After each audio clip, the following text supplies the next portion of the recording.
For most of us, the first time that we use a keyboard, we are staring down at it, searching for each letter and using our index fingers when we finally find it.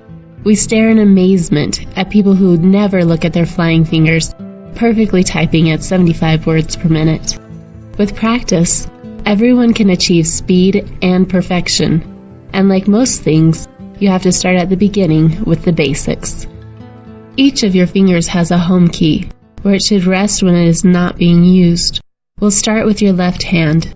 The pinky sits on the A, the ring finger sits on the S, the middle finger on the D, and the index finger on the F.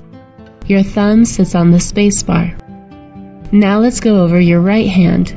The pinky sits on the semicolon, the ring finger on the L, the middle finger on the K, and the index finger on the J.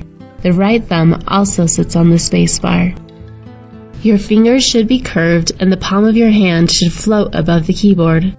To help you find your finger placement without looking at the keyboard, most keyboards have a small raised or indented dot on the F and J keys.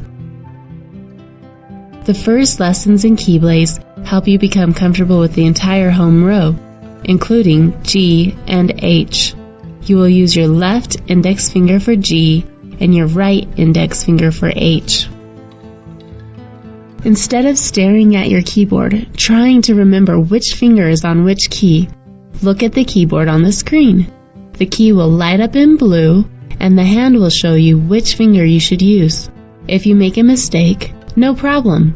Keyblaze highlights the backspace key and demonstrates that you should use your right pinky to erase the mistake and try again. Once you complete the lesson, you have the option to repeat the exercise, start the next exercise, or skip an exercise. For new users, we recommend doing each exercise until you are completely comfortable. The repetition makes it so that your fingers can find the keys before you even realize that you are thinking about it. Once you have perfected the home row, you will learn the other letters assigned to each finger. The colored zones in this image show you which keys belong to which finger. You probably noticed that you have two options for the space bar. Use the thumb of the opposite hand used to type the last letter of a word to press the space bar.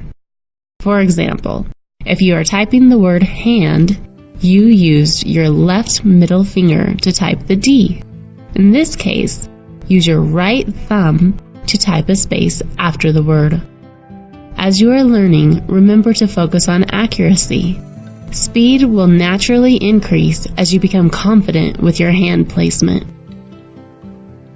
Continue working your way through each set of lessons, and soon you will know the top row, bottom row, capital letters, numbers, symbols, and even the 10-key numeric keyboard, in addition to the home row.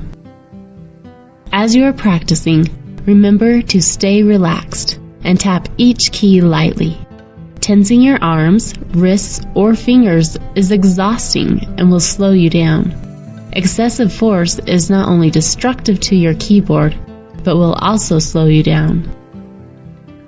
For more Keyblaze tutorials, visit the address shown on your screen.